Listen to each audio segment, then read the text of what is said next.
Nasiphi, just tell us what made you get into the sport for good environment. Hi guys, thank you so much eNCA for the opportunity and the interview. It started, I guess, with me. Growing up, I always loved sports and I played all sorts of sports growing up in the Eastern Cape.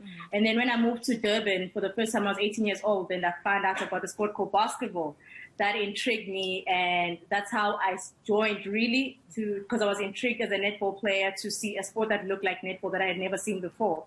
That's how it started initially, and later on, when I got to work and coach with the organization Peace Players that I'm with now, that's when I found the love of social development and youth development, and I started seeing how we can use the sport as power to combine both those worlds.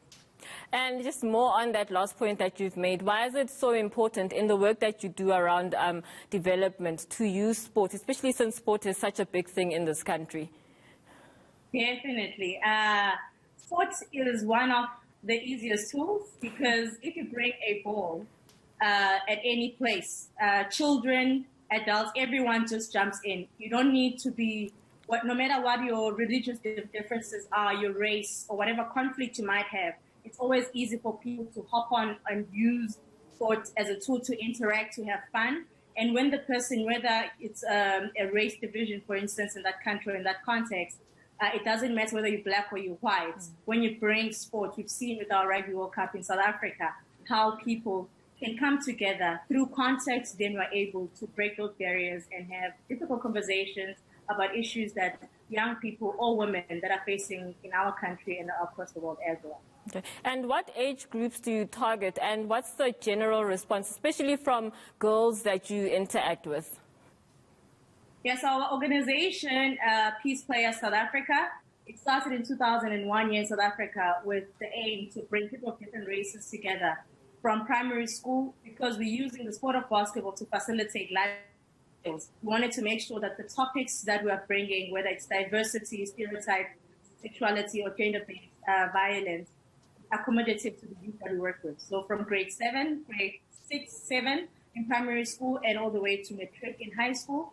And then the people that graduate, our high school program, we have a leadership development program where we teach them to become the next generation of leaders that are exposed to more opportunities, to different cultures in South Africa and across the world.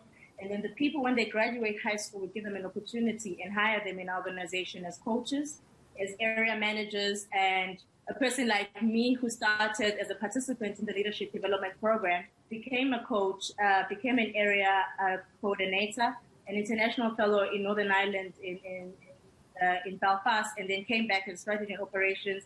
And I'm now running the organization as executive director. So we're trying to give opportunities, all genders, with an emphasis to say that women have always been looked down upon. Let's give them opportunities to make sure that they rise as leaders and educate the nation. And we know that if they educate a woman, they educate a woman. Great. Thank you so much for that, Nasiphi, and good luck with the work that you are doing. That was Nasiphi Khafu, who is Executive Director at Peace Players South Africa, an organization that does youth for good work through sports.